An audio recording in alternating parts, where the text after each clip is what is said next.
The usual, hey gang. I said, good day. Why? Does it sound like I'm echoing? It's because I am. There we go. Why? Because my hair's a mess. It's because today we start in Australia, Perth, Australia. Shout out to everybody staying up late. It's about, I got to put that clock up. It's about midnight there, I think. 12:04 a.m. Tuesday. I got a clock that on an app that I found. Yeah, I'm not even doing that one today. There's just so much going on that yeah, no, I'm gonna end that room. For those of you that are listening in Australia and wondering what the hell I'm babbling about, it's just me. That's changing, but not yet. It's just me, and every day never fails. I come on the air struggling to be on the air, fully ready. But here we are. I got to start that too. There's these clocks that I start that help me stay on schedule. There is a lot to do today, and talking about Australia is just one of them. We're going to spend plenty of time talking about it. Shout out to Scott Browning. Is it? Yep, the GM at Radio X, our new affiliate in Perth, Australia. I think we're starting today. He said it was programmed. He just emailed me, says he needs a 30-second spot, which I've got, but I'll edit it so that it represents their station. And then the rest of it's just the same thing that I send to every other station. So I got to also try not to do the intro for 45 minutes like I did yesterday. That was a lot. And that's why we're holding over to today. You're listening to 99.1 WDJY in Atlanta. Also in Atlanta is America One Radio. They acknowledged some issues. We couldn't get them yesterday, and there are some things going on there. They've upgraded like we are. And I heard from their manager this morning. So I sent them our streaming URLs all over. The current one with BR Logic, which is 24/7. The one that will eventually be 24/7 that we're also on right now through Cirrus SecureNet Systems, basically from Cirrus streaming, and also the video that company does that we're using right there. Also, shout out to WZQR in Pineland, Florida, out near Naples, and on Pine Island. You're listening to their, I think it's an AM and FM frequency, but also on WZQR Talks, their online station. Radio X, shout out to our friends down under, Perth, Australia. And they have a rather nationwide grip. So there's also Sydney, Melbourne, so on. I've been to Canberra with President Obama. Shout out to everybody there. And of course, Rainbow Radio, Yerg's Radio, and the rest of the Mastiff Media Network. You're listening to Up the Middle, politics for the rest of us. I'm Yerg's, a voice that sounds like yours. Today, we got the new station, Radio X is an online station, does mostly rock. I'm going to forward some information to Sportcat and see if that's something he'd be interested in. I wouldn't see why not, especially since he can send the pre-recorded shows like he does to the Thin Line station up in Maryland. Trump's first approval ratings. I think they're a little higher than what they should be. Definitely a little higher than what I would expect. Still not anywhere close to what a president should be at. Nuclear guys fired? Not. Over the weekend, Trump and President Musk fired some officers, I think military, But basically, they were the nuclear weapons guys. Yep. Fired our nuclear weapons guys. And it was only after that they were fired, it occurred to somebody that maybe that's a job that only certain people can do. So there was a rush and a scramble to bring them back. Yeah. Welcome to politics in the United States right now. Go ahead, attack us, China. You're going to win. Because Milley's gone. He's now the Supreme Court just also, or no, not the Supreme Court, somebody else. I got to find that story because we should probably talk about that today too. The blanket pardons issued by President Biden have been ruled by some asshat to be unconstitutional, thereby setting up Adam Kinzinger, former congressman and former congresswoman Liz Cheney, and General Mark Milley, among others, who all they did was exactly what I'm doing right now and telling you the truth and what an asshat Trump is. Now, his puppets in the DOJ are implementing charges against all three of them because some douchebag judge can't see beyond his bench.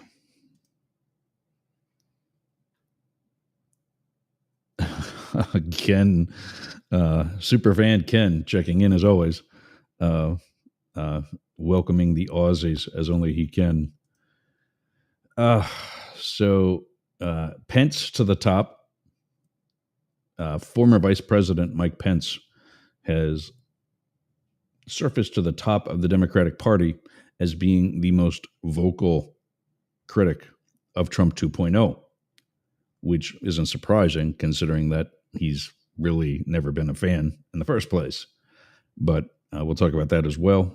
Denali. Yeah, that's from the, deny.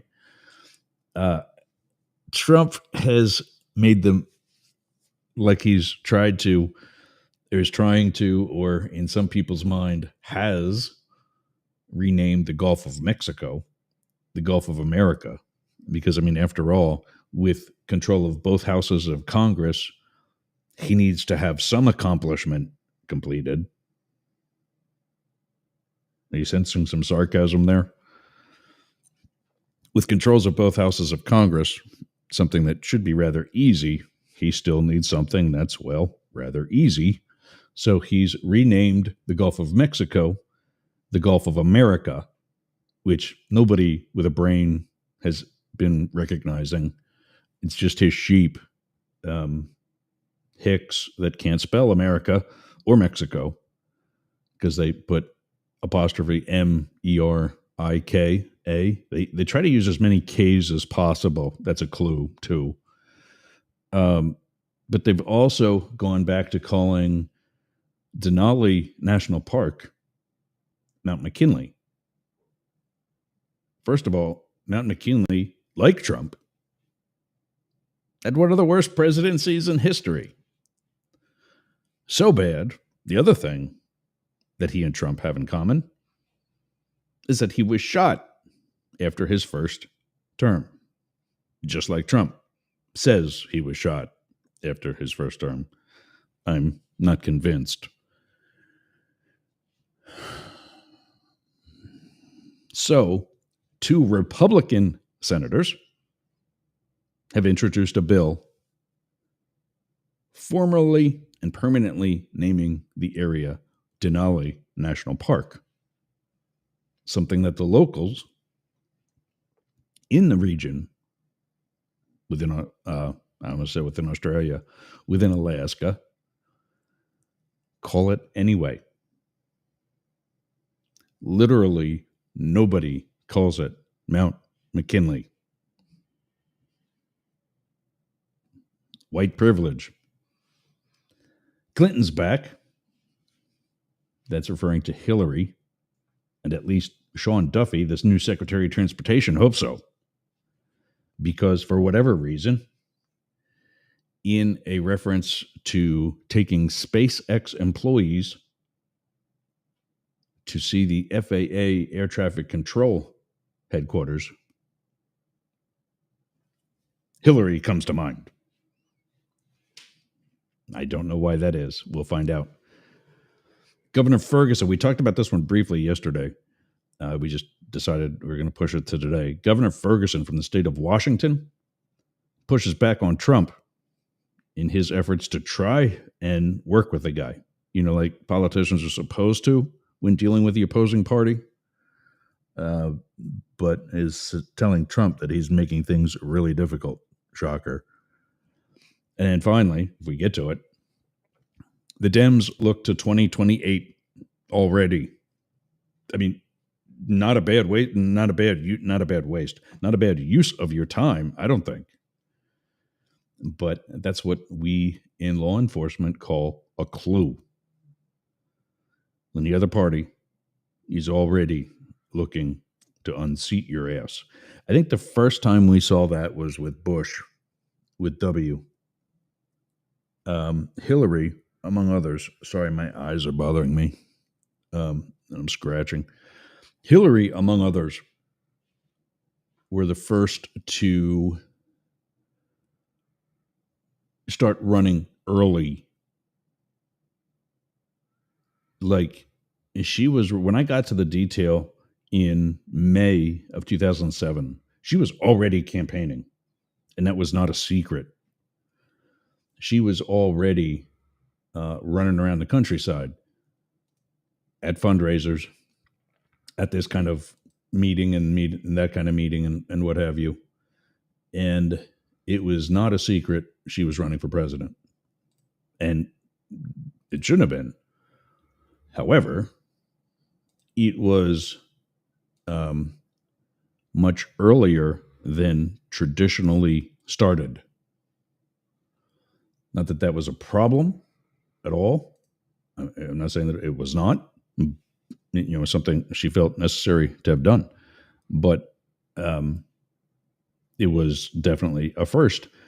And then she eventually lost to Obama in the primaries, which by that point, you know, it's game on. But the Republicans in,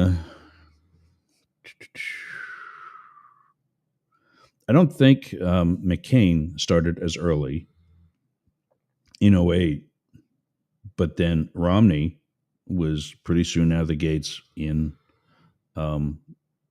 before 2012. And I think it was 2015 when Trump came down the famous golden escalator ride. And after losing in 2020, whether he admitted it or not, he spent the past 4 years campaigning. We all know that. All right. That's what we're going to talk about today. Hang out to the end for Pierre's Pot. We're going to do a shout out to the GM of Radio X in Australia, Scott Browning. And first up is, I got to share a screen here. First up is, where is it? There we go. Morning Motivation. I'm bringing this segment or bit or whatever you want to call it back. I just think it's something important to do. I think it's something that this is really a good start to every show. And for those of you in Australia, a good start to the very, very beginning of your day. And this comes to something I think somebody we already all know, Gary Vaynerchuk.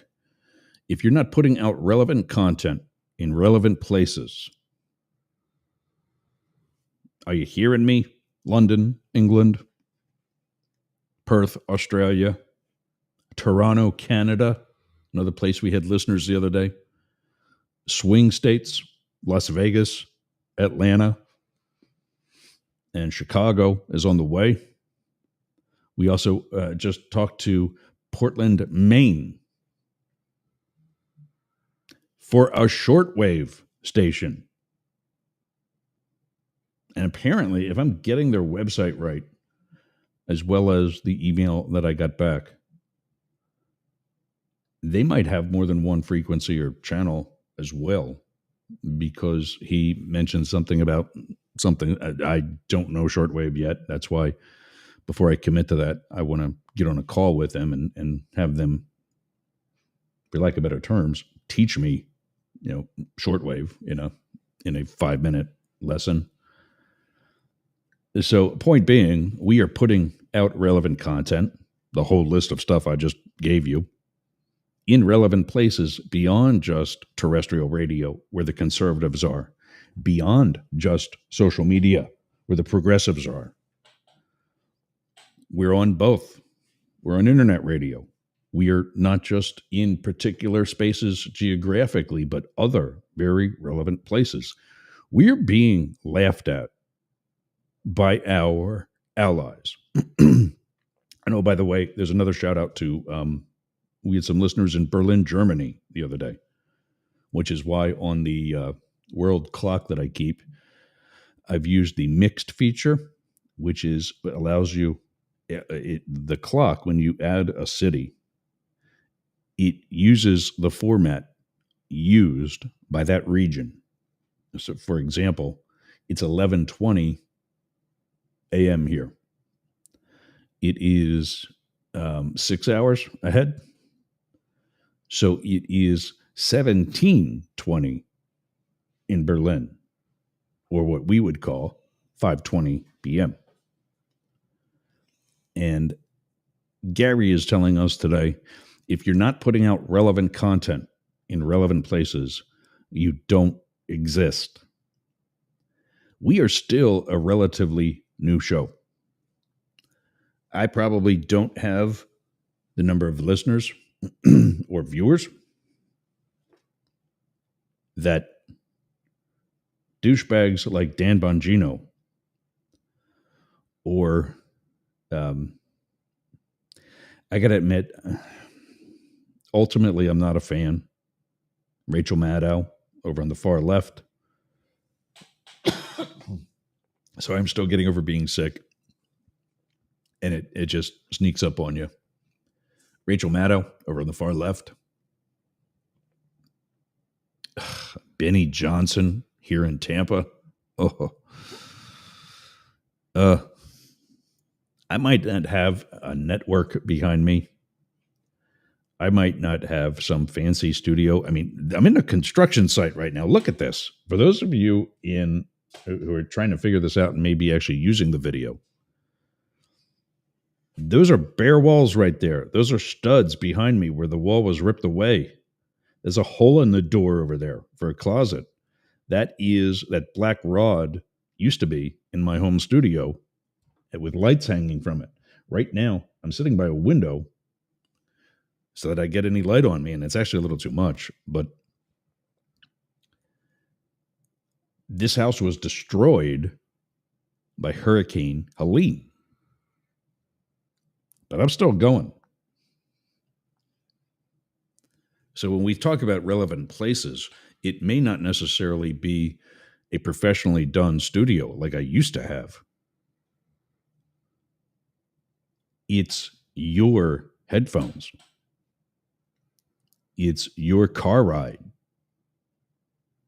It's your studio where you're sitting there editing content that you've created while listening to me. It's your desk at work. It's your desk at home. Shout out to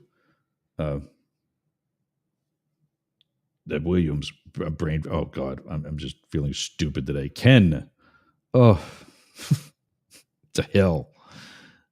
Super fan, Ken Williams. we can call it a bit. I don't know what that's from. Bitworks.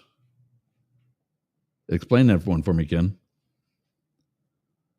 Oh, yeah. He promised me he'd remind me of this. And you know what? It's on my list here. Actually, it's right after Gary V. But yeah, don't forget to like, subscribe, share. I even have a little thing that I can put up over top of that. There we go. I got to take everything else off so you can see it.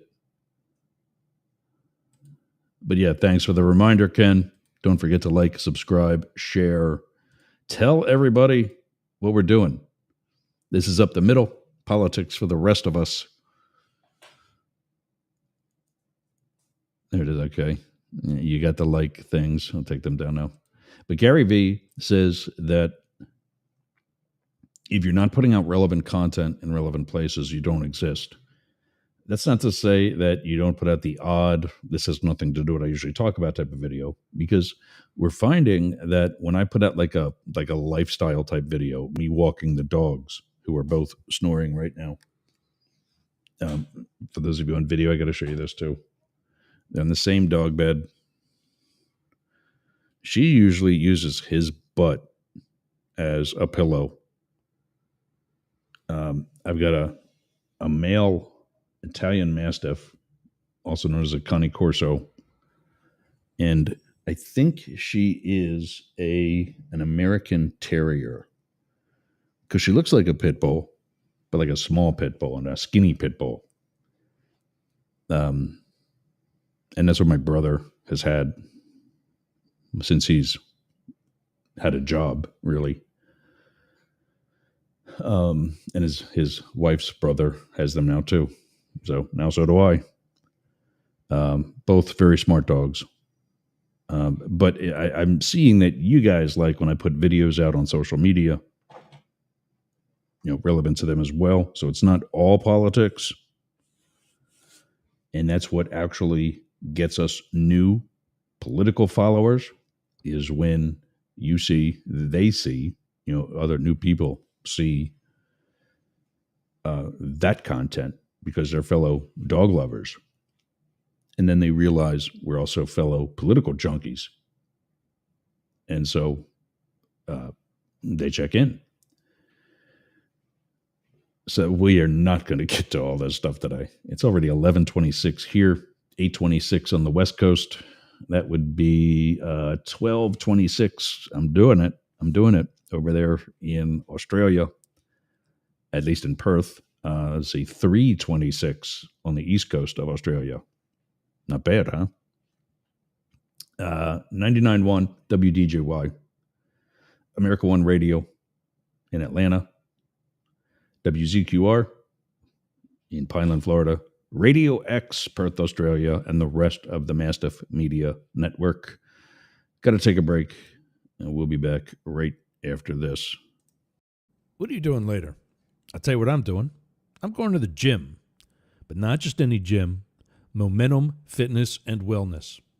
Walk right up to the door. There's a QR code on the door. You can sign up right there. You've got no excuse. But not only that, their equipment is amazing. It's kept up well. It's expanded. There's stretching area. There's CrossFit. There's hardcore training.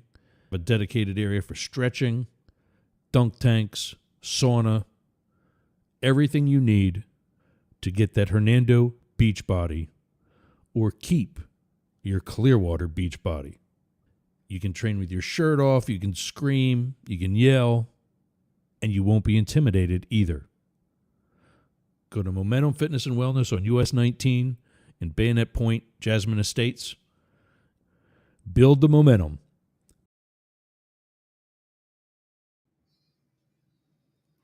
So we're not on there yet. Radio X is actually playing Ozzy.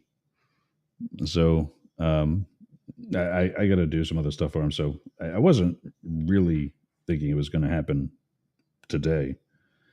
But that's all right. We'll be there soon enough. Let's check in to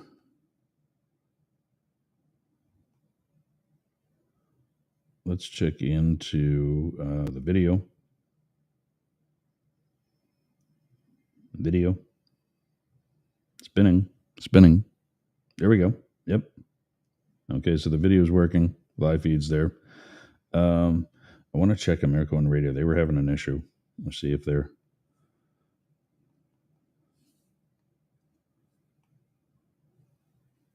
Guess I probably need to put that back in my ear, huh? Yeah. There we go. All right. Shout out to America One Radio. Well done with I gotta check an email here to try to get Jeremy. Yep. Jeremy Brazil. Shout out to you too. You know what? We're gonna add him as well. And he's saying, got it. I tried the new stream. They had some issues with the streams that he was wrenching on. I tried the new stream link, but it did not work. I used the current link and it worked properly. I have the show on the air now. Jeremy, if you're still listening, I started that stream a little late today. So that's on my end, not yours. And I just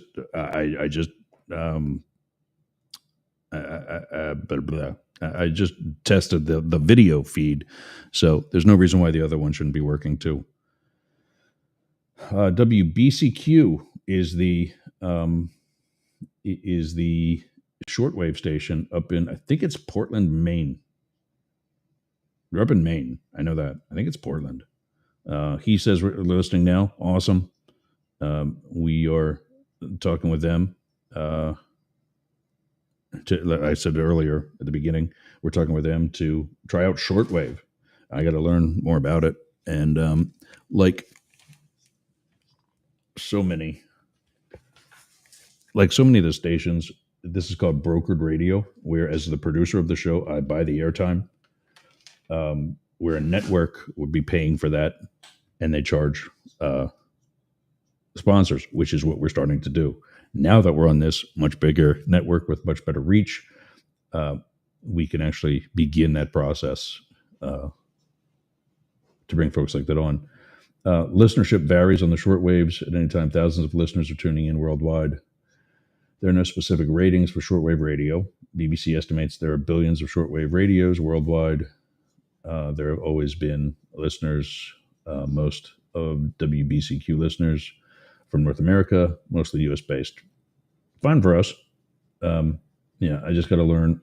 I mean, if they're hearing in North America, our toll-free numbers, which I can put up, we can take that down. Gary's done for the day. Our toll-free numbers are, we had that up earlier. There it is. 1-888-88 YERGS, or for our affiliate with Rainbow Radio serving the LGBT community, you can also reach us at 844-GAY-LGBT. Phone lines are open. They're always open because so many of you guys like to chat instead, whatever. But I'm here for all of it. All right, let's get into some of these stories. So at least we get to most of them today.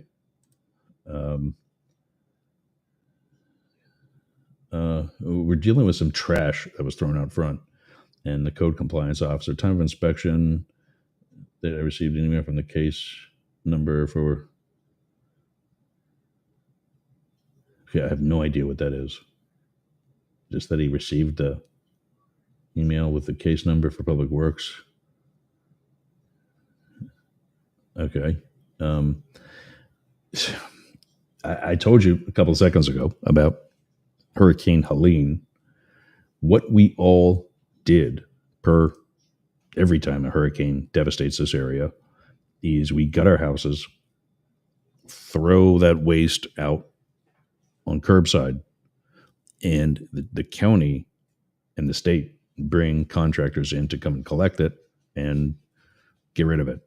Well, that was back in September.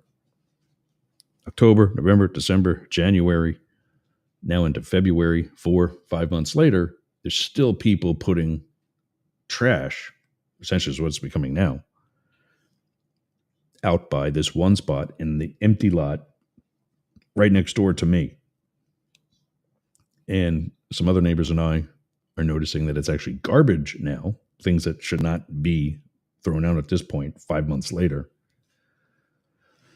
And so,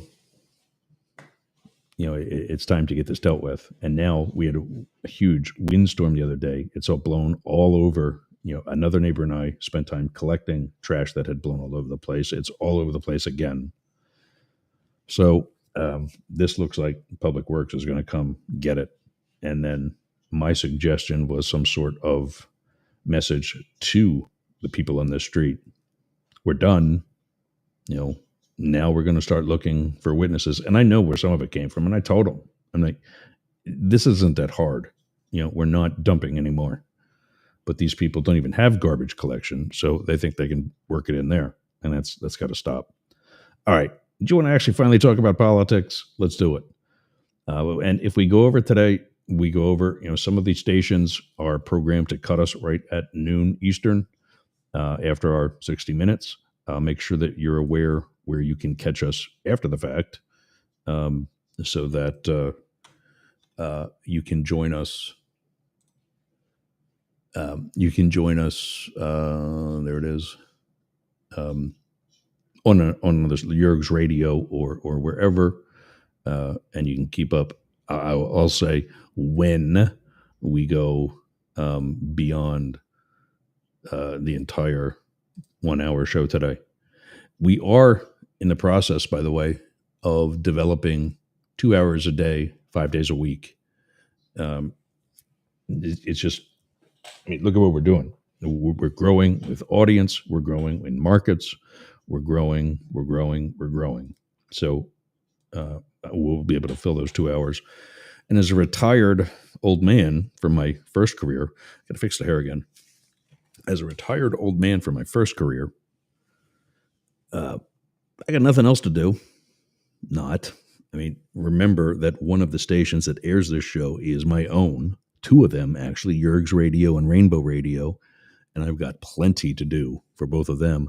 But we do this, content creators like this do this for you. When I find somebody that talks politics and does it from both sides of the political spectrum, the way we do here at Mastiff Media, I'm out. You don't need me anymore. When somebody else does both sides I got a slant. I don't like Trump. You know that. But that doesn't mean I'm not a conservative. It also doesn't mean that because I'm a conservative, it doesn't mean that I'm also not a progressive. That's where most of the voters in the U.S. are. And I've given you this stat. It might have changed by now. I don't know. I'll have to look it up. But coming up on 2 years ago now, I did an episode when we were podcast only before we went live. 37% of Republicans are pro-choice. That they're okay with it doesn't mean that they would get one if presented that situation with them and their partner, but they're okay for specifically a woman to have that right. That's not Republican. 20% Aussies. You ready? And I don't know why I'm saying that because we know that she's not on yet today. Aussies, though, are you ready? 20% of Democrats carry a gun. Carry a gun, not just our pro-Second Amendment. Yes, we should be able to have guns if we want them. 21 in 5 carries one. That's not Democrat either. And so that's why we're here. Trump diddy dump is, I think we'll switch them out there, give him a little bit bigger screen. New poll reveals Trump's approval rating. This is by Kevin Scott from MSN.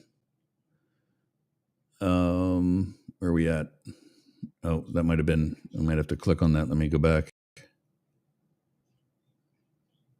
Does it?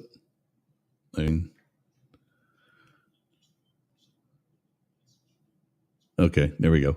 Oh, it's just this. This is it. Okay. President Trump has commenced his second term in office. He's been there about a month now, with a notable surge in executive activity, signing 64 executive orders since his inauguration on January 20th. This pace exceeds that of any of his predecessors during their initial weeks in office. Current polling has revealed a divided public, nothing new there, has revealed a divided public regarding his performance, with Trump receiving a 48% approval rating and a 47% disapproval rating. Trump recently wrote, 3 great weeks, perhaps the best ever. He likes to do that in all capitals because it's like when you do that in social media and print, it's like you're yelling. And it's like he's got to, yell from up on high or something that, he's doing great. He's not. Still, about half the country thinks you suck. You haven't really done anything that you said you would do, except things that you said you would not do. Remember when he said he had nothing to do with Project 2025?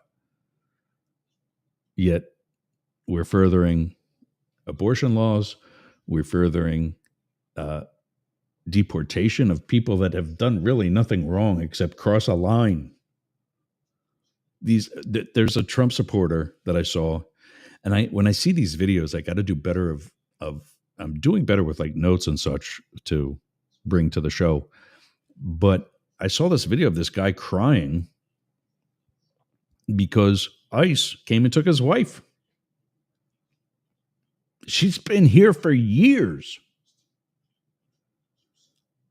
But ICE came and got her. Remember when they said it was just going to be the violent felons? What's this little old lady doing that's so violent? Well, I guess we'll never know because she's in a camp in Cuba.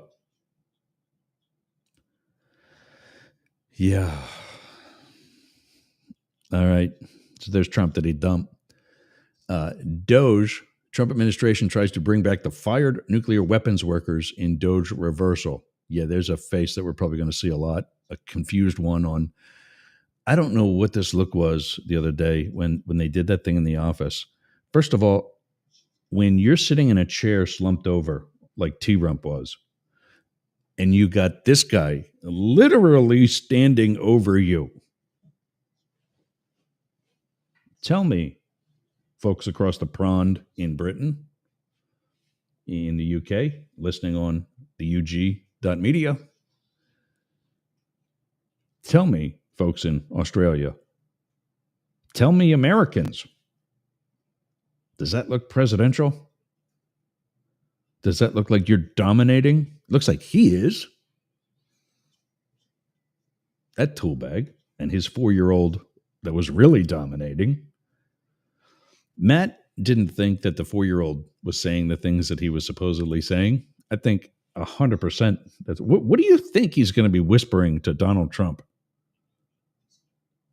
Other than that he thought about on his own, that he didn't hear Daddy say. Other than, you smell funny. So apparently, tries to bring back the nuclear weapons workers in what they're calling the Doge reversal.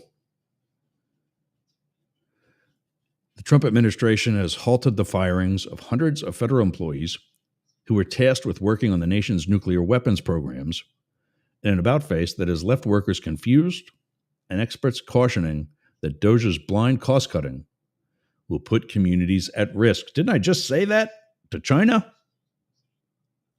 3 U.S. officials who spoke to the Associated Press said that up to 350 employees at the National Nuclear Security Administration were abruptly laid off late Thursday, with some losing access to email before they learned they were fired, only to try and enter their offices on Friday morning to find out they were locked out. The official spoke on condition of anonymity for fear of retaliation. Yeah, shocker. One of the hardest hit offices was the Pantex plant near Amarillo, Texas, which saw about 30% cuts. Those employees work on reassembling warheads, one of the most sensitive jobs across the nuclear weapons enterprise, with the highest levels of clearance. I mean, we probably shouldn't even be putting this article out in the first place. But that's the point. Baby, what's the matter? You gotta go potty? But I mean, that's kind of the point, isn't it? This guy is just going bull in a china shop, and neither one of them has any clue what they're doing. Don't let them tell you they do. The hundreds let's go at the NNSA were part of a DOGE purge across the Department of Energy that targeted about 2,000 employees. The DOGE people are coming in and with absolutely no knowledge of what these departments are responsible for, said Darrett Kimball, executive director of the Arms Control Association, referencing Elon Musk's Department of Government Efficiency team. They don't seem to realize that it's actually the Department of Nuclear Weapons more than it is the Department of Energy. Something you, folks at home, probably thought was always in the Department of Defense. I wonder what spies know that now, too.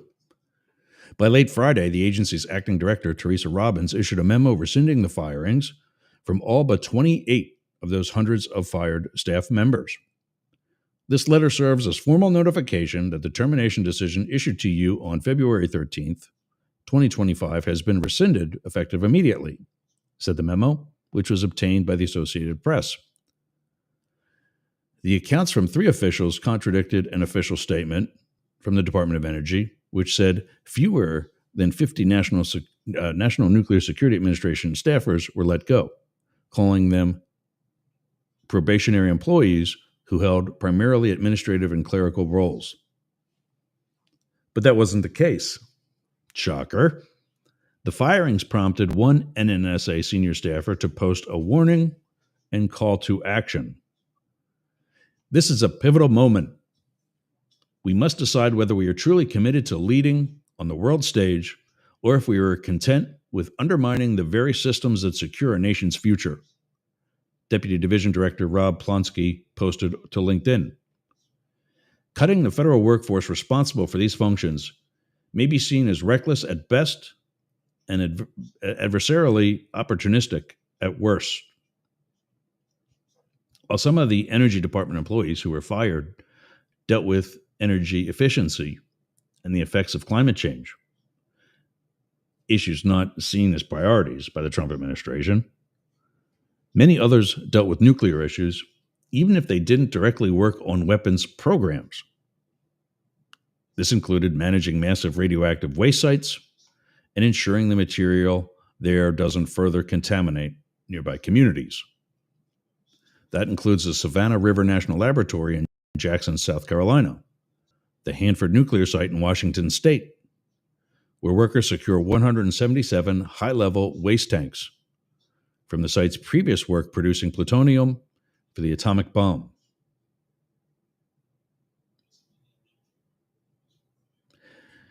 That was 70 years ago. And the Oak Ridge Reservation in Tennessee, a Superfund contamination site where much of the early work on the Manhattan Project was done, among others.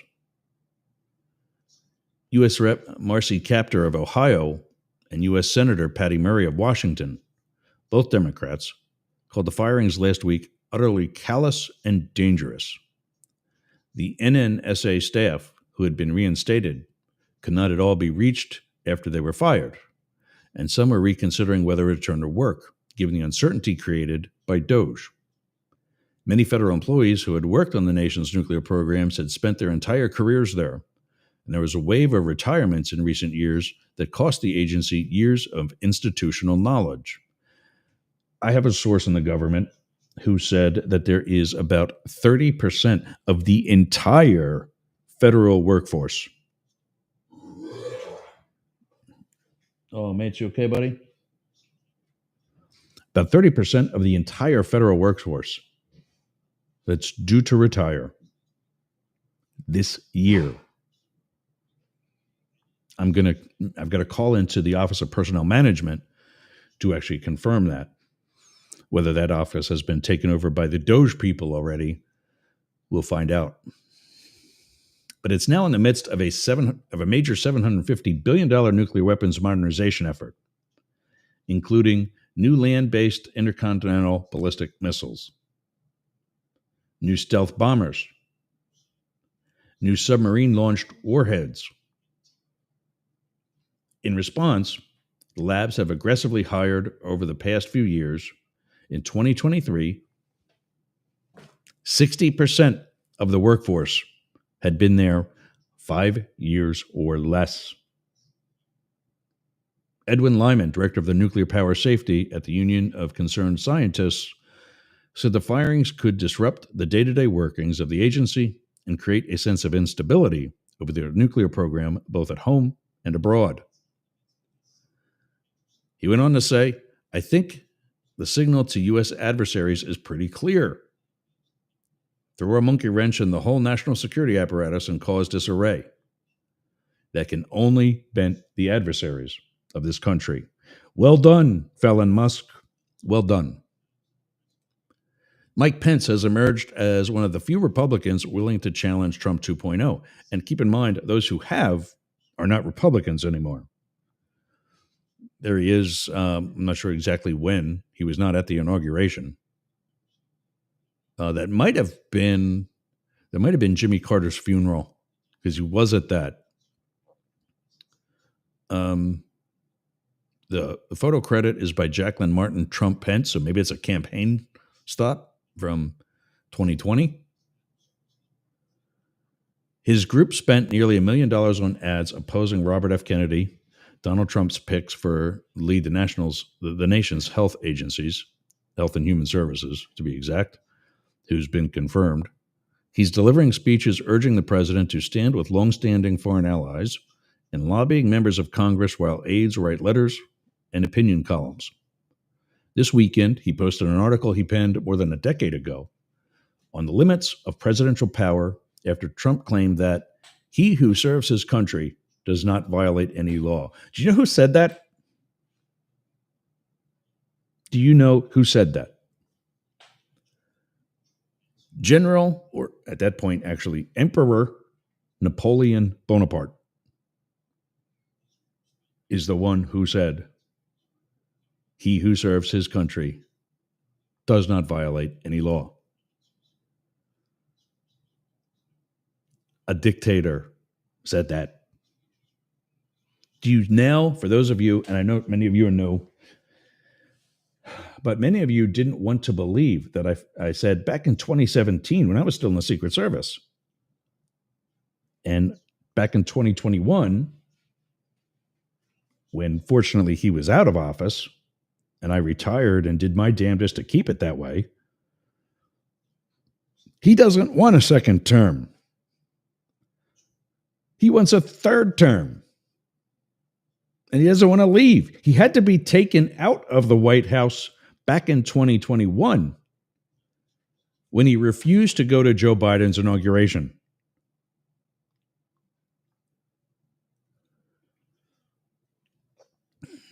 Mike Pence is emerging as one of the last Republicans in Washington willing to publicly criticize the new administration.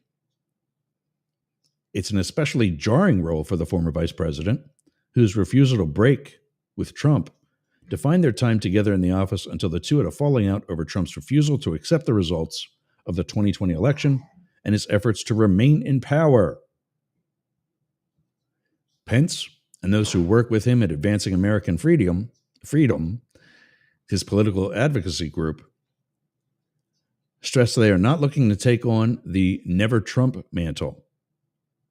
They intend to praise the administration when they agree with it. That's fair. I'm okay with that. While raising concerns when they don't, which I'm guessing is going to be the majority of the time. Advocating for longtime conservative principles, fine with that have fallen out of favor as Trump's Make America Great Again brand of populism has taken hold. I'm doing a paper, or let me finish this part, and then I'll tell you, because we're going to stop with this, even though there's a continue reading. We're calling balls and strikes here, Pence told the Associated Press. Yeah, that's it. That's a good way to look at it. I'm doing a paper on, because it says nationalism there in that, or well, actually populism, but it's really the same thing. I'm doing a paper, like a white paper, on it was comparing Trump to Hitler. And I know this is like the controversial thing to say or do, but you really need to understand how many incredible similarities there are between the two. We're about to run out of time here, actually, too. Maybe got about 5 minutes left. So I got to let you know where you can continue as we continue to ramble on here about this. But also, thank everybody for joining us today.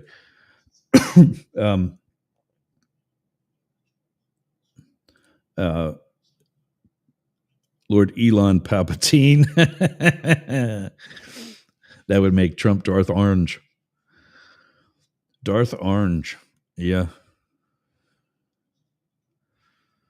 Darth Raider. He's raiding all these agencies.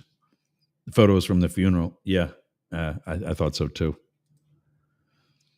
I'm doing a paper on the comparison of Trump to Hitler, and it's really morphed into the Trump administration and the Fourth Reich is what it's being called. And there's like a heading, subtitle. I forget what it is, but yet just on an outline right now, I'm up to like 6 pages of notes just for the things I want to talk about. That's not even the actual research yet, which I have. That's where these points are coming from. But yeah, we're looking forward to getting that released in the next couple of weeks. So I gotta do some plugs here, let you know where everybody's at and what everybody's doing. If you're in the Pasco area, join us at the Sea Ranch Civic Association, Pasco County, Florida. MySRCA.com is the website there. Go to mymsrca.com.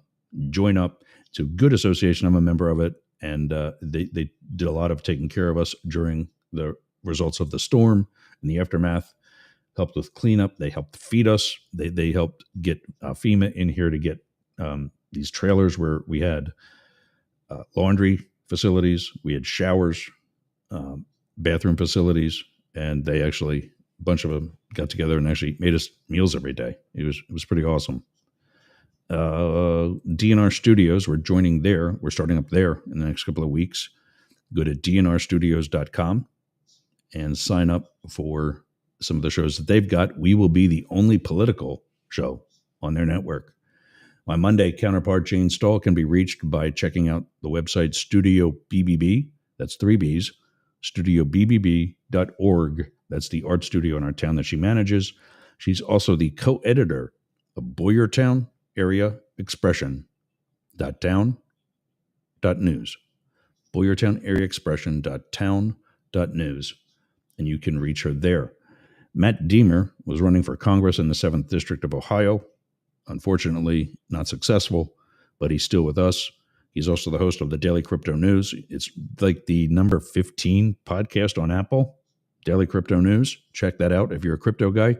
You can reach him at matt@dailycryptonews.net or info@deemerforcongress.com. Also on Friday is Blake Fisher. He is the host of The Homeless Conservative, so he is all conservative, but not a Trump supporter. You can reach him at blake@thehomelessconservative.com. You can get us all. I don't have any information for Philip Blackett, who will be joining me tomorrow for Translating Trump. He does give us a social media, and I think it's just at Philip Blackett, Philip with 1 L, Blackett with 2 T's on the end. You can get us all, however, news at yergs.com. That's news, NEWZ, at yergs, YERGZ.com. Lastly, for more information and show notes and other info, go to yergs.com or mastiff.media.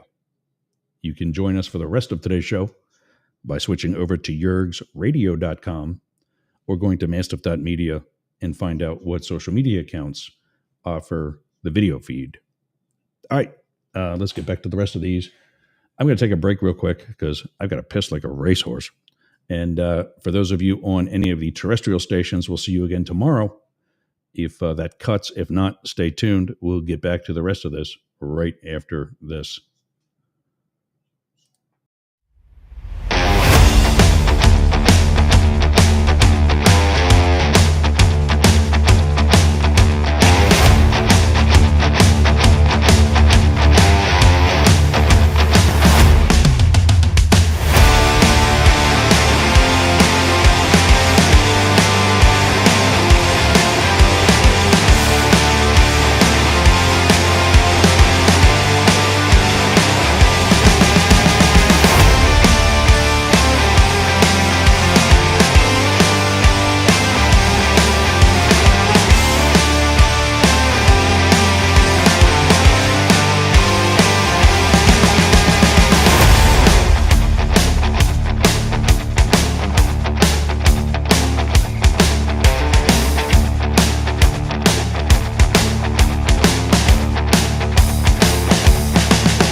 All right. Back. So, yeah, yergs.com, mastiff.media. We'll finish up with the other. I'll turn this down a minute. I did some stuff to my sound system, the mics and the board and everything over the weekend. And my mic is actually hotter. It's louder. And there's no distortion in it yet. I'm not hearing anything. So, but I also want to be able to hear 20 years from now. So just turn down my own headphones for a bit. Let's bring this back up and move on to the next one.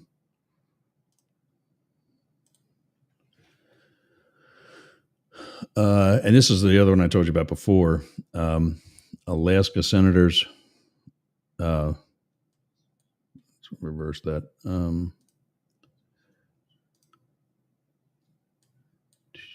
Here we go. Alaska senators. Where are they? Lisa Murkowski. And this guy's kind of relevant because the second guy, Dan Sullivan, his wife is Athabaskan, That's Alaskan.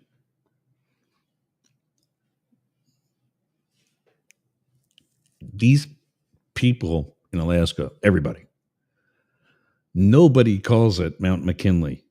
Nobody. But here's Trump wanting to dominate, exercising little penis syndrome and basically telling, here's what we're going to call it. No, that's not what we're going to call it, Donnie. That's actually not what we're doing. And you need to realize that. So from Juneau, Alaska's Republican U.S. senators. This is a Republican state. Remember Sarah Palin and I can't remember her name from Saturday Night Live. I saw a movie poster of some movie that was about the 2008 election.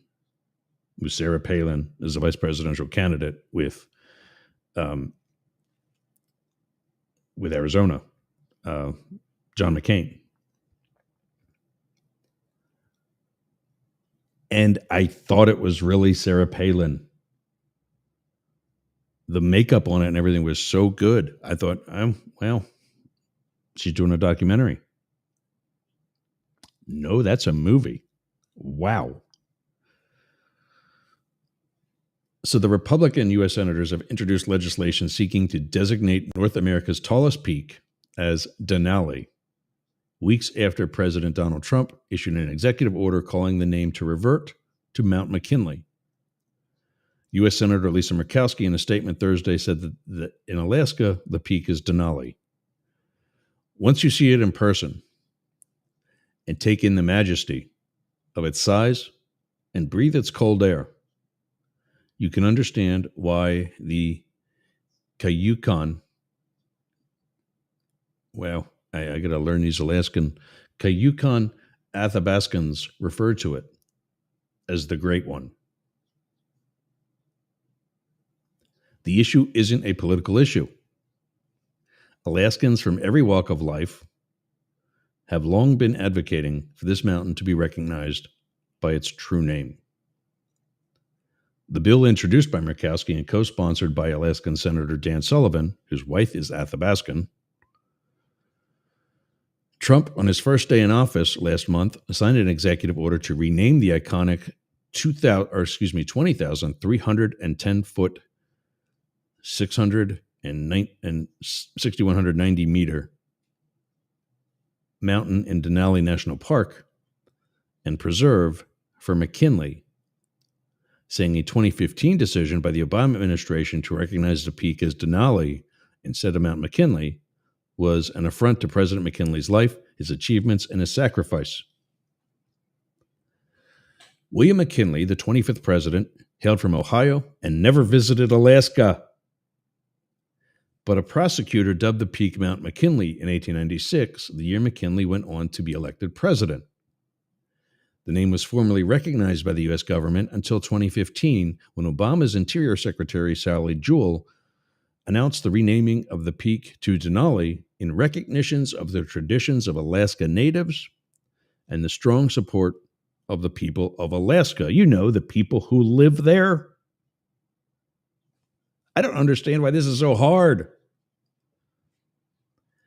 The state had a long-lasting request for the mountain to be renamed Denali, but it faced opposition from Ohio lawmakers for years. Because, again, that's where McKinley's from. Murkowski and Sullivan earlier in 2015 introduced legislation calling the mountain to be designated Denali.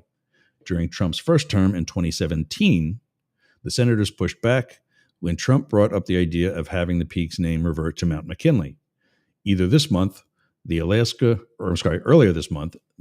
legislature passed a resolution urging Trump administration to reverse course and keep the name Denali.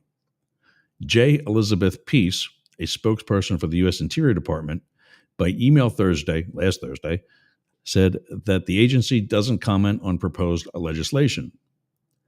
Peace said the name change to Mount McKinley, outlined by Trump's order, was not yet complete, but was expected to be soon.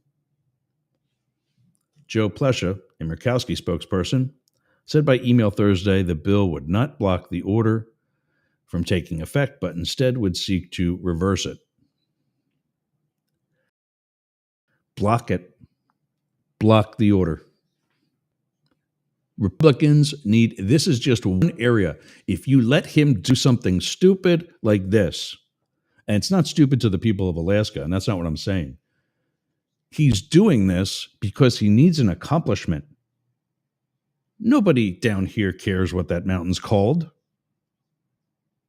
which is not okay. They should. But the reality is they don't. They don't even know either one of them, McKinley or Denali. I'm surprised they know where the Gulf of America is, and that it still is the Gulf of Mexico.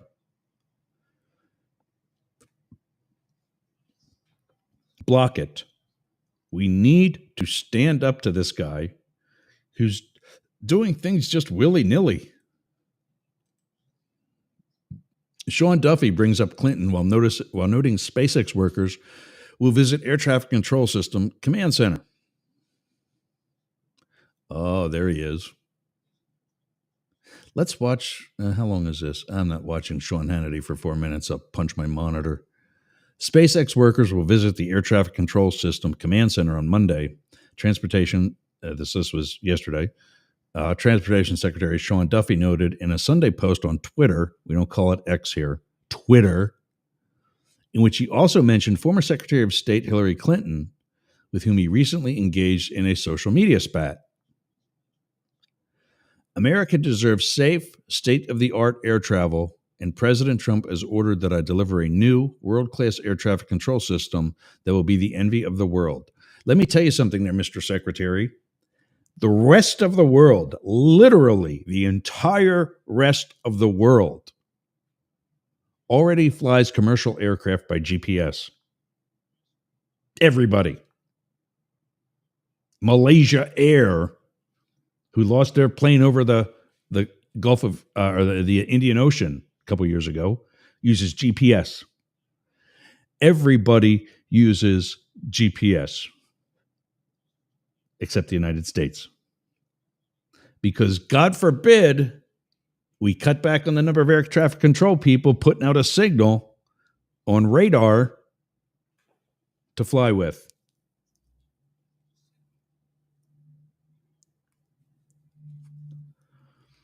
We are the only ones. And what does that mean?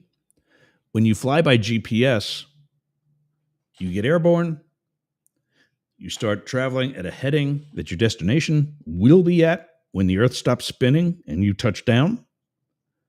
And in X number of hours, however long that is, you're there.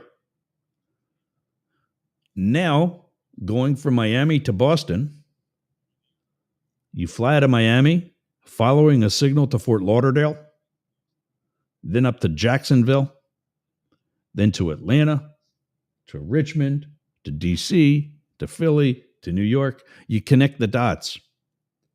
It causes more in and out in weaving and intersecting and, I don't know, mid-air collisions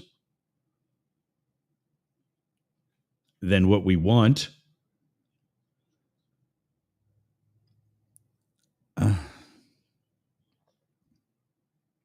I would listen to this, but I can't listen to Sean Hannity.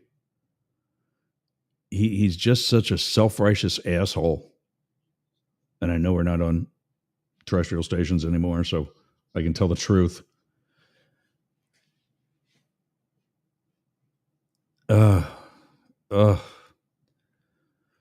So America deserves safe, state-of-the-art air travel, and President Trump has ordered that I deliver a new world-class air traffic control system that will be the envy of the world. He declared, noting that he'd welcome assistance from American developers and businesses. To do that, I need advice from the brightest minds in America. I'm asking for help of any high-tech American developer or company that is willing to give back to our country.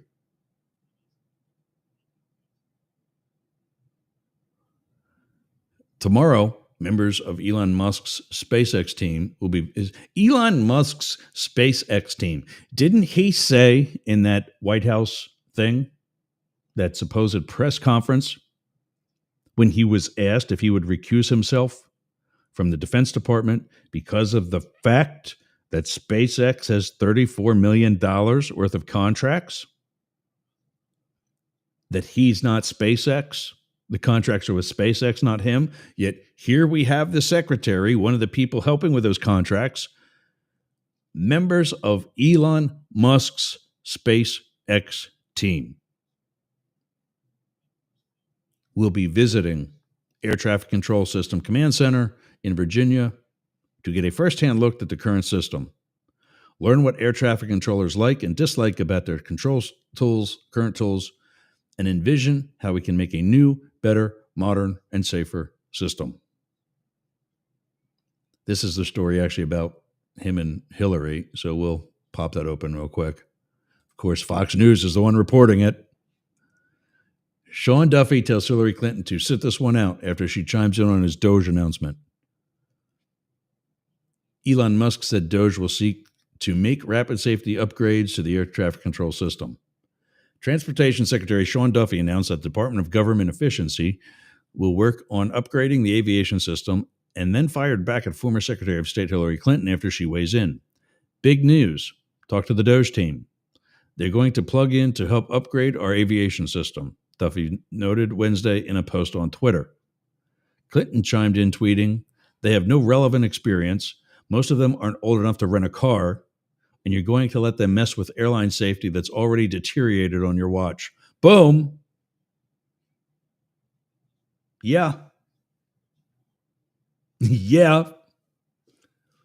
Now he's saying that the FAA systems are antiquated, calls for more air traffic controllers. No, not more air traffic controllers, Sean. A better system that your predecessor wanted to get in, but your Republican colleagues blocked.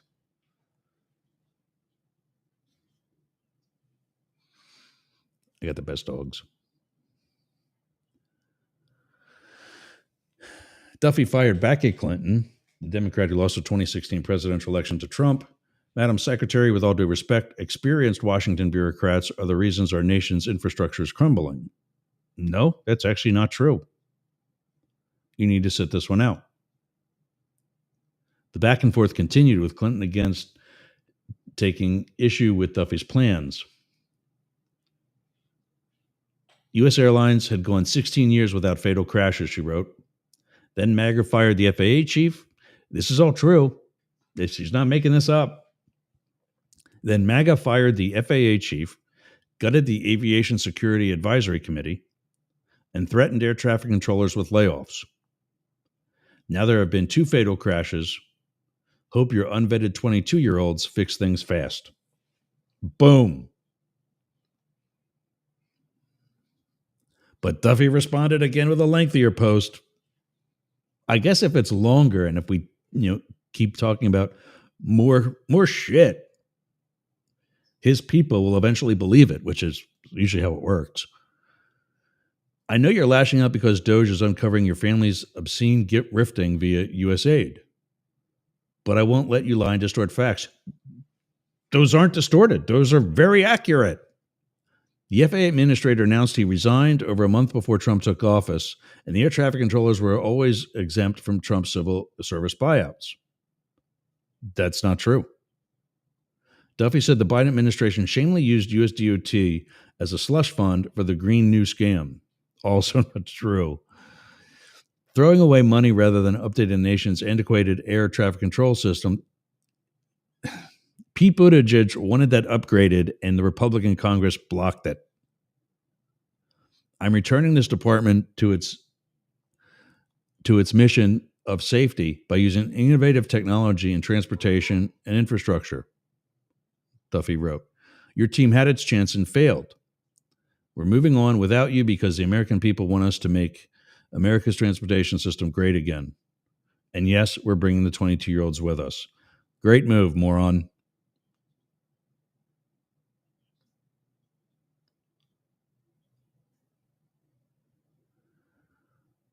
He is a Nazi. If you're seeing the caption that Fox News has there. He did that salute at the inauguration, which people are trying to say was not a Nazi salute. It was what did they call it? It was a Roman salute. Where do you think the Nazis got it? Where do you think the Nazis got it?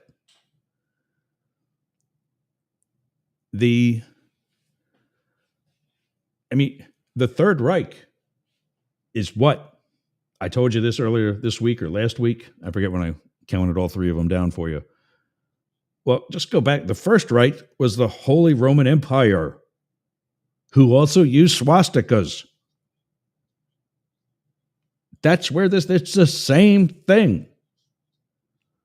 And then this asshat, we're talking about felon Trump again, leaves the inauguration and flies to Germany to talk with who? The people who are essentially the German Nazi Party. And while he was there, referred to the group as we. Like he's including himself in with that. We should not be, I forget how, something about the sins of our fathers and grandfathers. But you should remember them. A wise man once told me to do three things with mistakes. Remember them, learn by them, and never repeat them. Fascism is a mistake, and we're repeating it right now. Washington State Governor Bob Ferguson held a press conference last Thursday to discuss the state's response to President Donald Trump's flurry of executive orders and provide an update on related federal funding impacts. He was joined by other state leaders, including Attorney General Nick Brown and Democratic lawmakers during the noon last Thursday event. My message to Donald Trump is fairly, I'm quoting him, so I'll say it. I don't like using that P word. My message to President Trump is fairly simple, Ferguson said. I'll work with you in areas of common interest, but you're making it tough, really tough, end quote. In his opening statements to a packed room of staffers and media members, Ferguson noted the dizzying and sometimes contradictory nature of missives coming out of Washington, D.C. He'd go on to say, for example, that $150 or $160 million connected to, in part, to the Solar for All program was frozen Monday, then unfrozen, then refrozen this morning. Washington's Solar for All program is intended to advance equity and environmental justice through new and expanded solar programs for income-qualified households, disadvantaged communities, and tribes, according to the Department of Commerce. I want to be very clear. We are continuing to fight for these funds, Ferguson continued. The governor said he does not believe federal funding for Washington state is in jeopardy based on Attorney General Pam Bondi's vow to hold states accountable for sanctuary policies that protect undocumented immigrants. Ferguson said Washington believes about $50 million bill from the Department of Justice. Ferguson said Washington, the state of Washington, receives, I looked at another line, receives about $50 million from the Department of Justice, but we believe those funds are not impacted by this directive. The governor noted he does not agree with President Trump when it comes to removing criminal undocumented migrants from the country. I'm getting tired. Washington law and the Keep the Washington Working Act does not prohibit the State Department of Corrections from cooperating with federal immigrant officials regarding individuals in its physical custody, Ferguson noted. The governor said that some groups have asked him to prohibit the Department of Corrections from cooperating with U.S. Immigration and Customs Enforcement. I will not do that, Ferguson said, reiterating that corrections will work with federal immigration officials when it comes to undocumented immigrants who have committed violent crimes. Of course, we already know they're now doing more than just violent offenders. Washington's values and priorities are under attack from the Trump administration, the governor said, mentioning reproductive rights, transgender health care, DEI initiatives, and clear energy projects and jobs, among others. Washington will be guided by doctors and other healthcare professionals, not by politicians in Washington, D.C. Gender dysphoria is a serious medical condition. That's not a political opinion. That's a medical fact. Trump has directed federal agencies to disband DEI, diversity, equity, and inclusion initiatives. That's one of the things I'm supporting. If you're against DEI initiatives, then you should have to say that you're against diversity, equity, and inclusion. Spell it out. Man up. Grow a dick or a set of tits and say how just homophobic, how much of a discriminator you really are. Here's our response to these attacks. Washington State will continue to use state dollars to promote anti-racism, diversity, equity, and inclusion. These values improve our government. He acknowledged it is possible for some federal DEI funding will be cut. Ferguson said Trump's directive to withhold federal dollars for clear energy projects provides an opportunity for the evergreen state. Because the president is targeting clean energy in all 50 states, somewhat oddly, he is presenting us with an opportunity to lead the nation. We're not stepping back on these issues. We're stepping up on these issues. Brown told reporters Trump's directives have kept him very busy in his new job. This far, the AG's office has participated in 4 separate lawsuits. We are leading on 2 of those lawsuits to defend transgender health care and birthright citizenship. Brown's office has joined 2 other lawsuits challenging Trump's executive orders blocking federal funding to sanctuary cities and withholding National Institutes of Health funding. There is immense harm that is being done by this president and this administration. My only message to the President of the United States is to follow the law. Follow the damn law. And then Ferguson took questions from reporters, and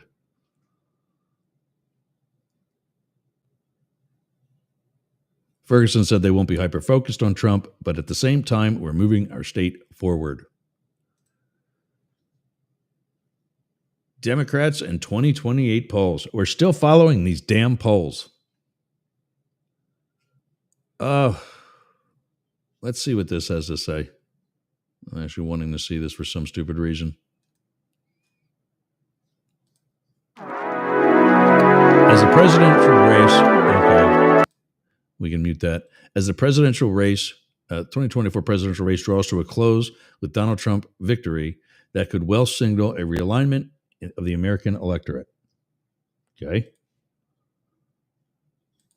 The Democratic Party is likely to be forced to rethink its strategy, policies, and values over the years to come. We've been saying that. Definitely needs to happen. The interview yesterday with Bernie Sanders that we showed from Brian Tyler Cohen of Bernie Sanders said that, to Trump's credit, he thinks big and fast. The Democrats are too small and take too long. While it's too early to say what will happen in the next 4 years and in 2028, it's worth thinking about who will be the figure to incarnate this change for Democrats trying to stage a comeback from a party. California Governor Gavin Newsom has spent years seeking a national stage, and after Biden's poor performance during his one debate against Trump earlier this year, was rumored to be, I got to pull that back, I didn't catch all of it, a potential candidate for the presidential ticket. Michigan Governor Gretchen Whitmer was very much in the same position as Newsom after Biden's catastrophic presidential debate.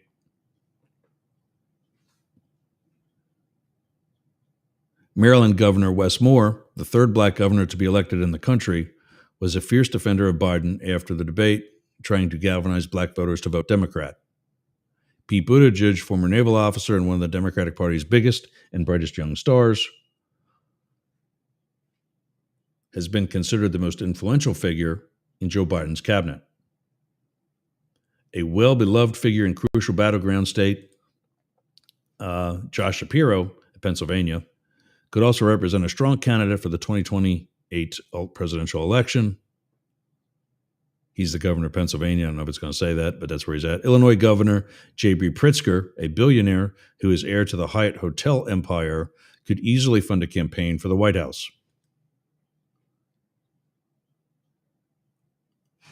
And there were signs after Biden's debate that he was prepared to step up to the national stage. Ruben Gallego, Arizona representative, is now running for the state Senate against Trump-endorsed Kari Lake. He actually won.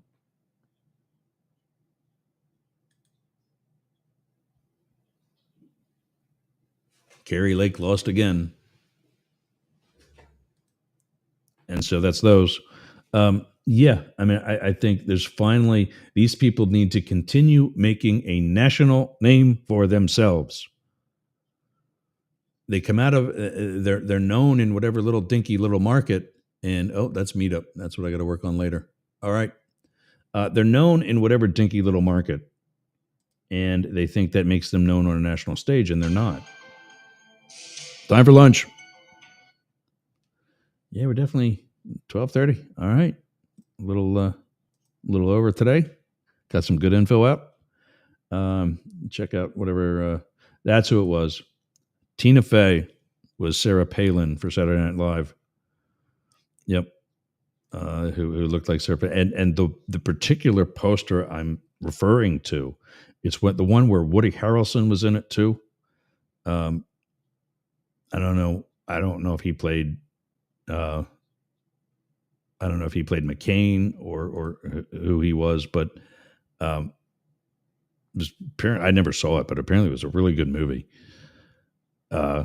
She looked amazingly identical. It was crazy.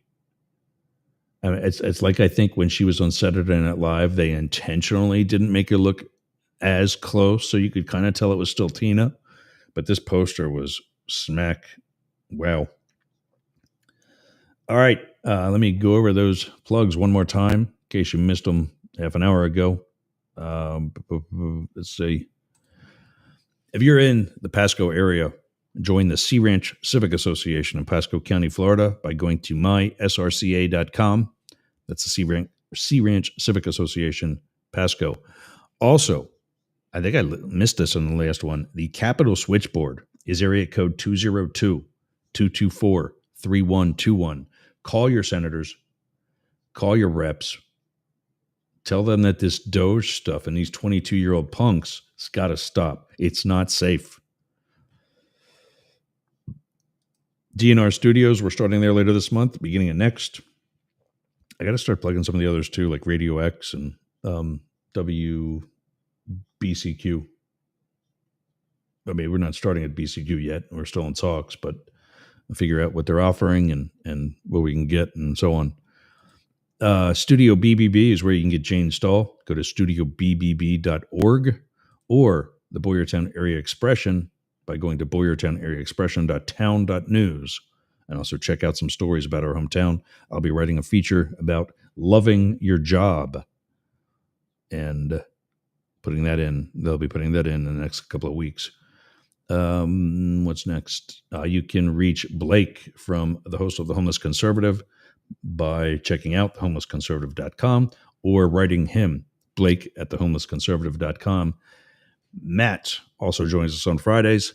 Matt Deemer is available at matt@dailycryptonews.net. Check out Daily Crypto News. It is the number, I think, 15 on Apple Podcasts right now. You can also reach him by writing info@deemerforcongress.com. You can get us all by writing news, NEWZ, at Yergz, YERGZ.com. And for more info and show notes and other information, go to yergz.com or mastiff.media. All right, gang. Let's close out here.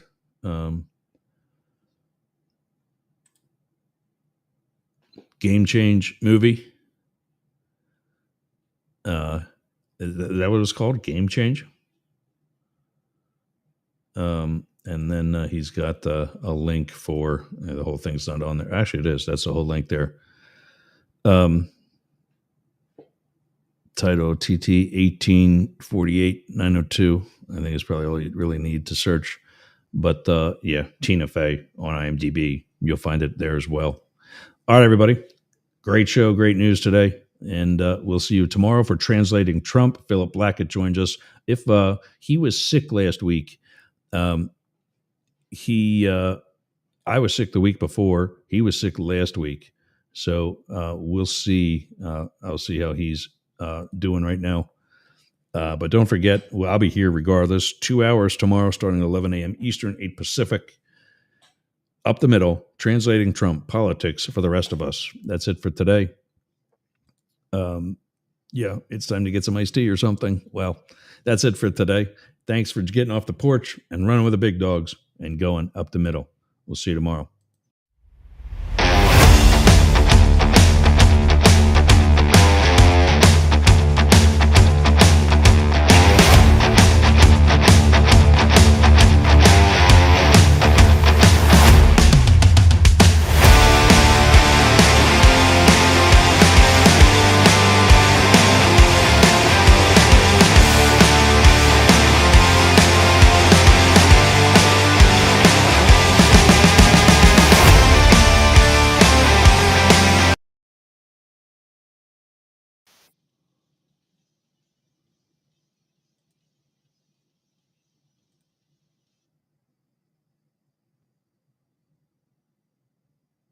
Yep. Don't forget, like, subscribe, share.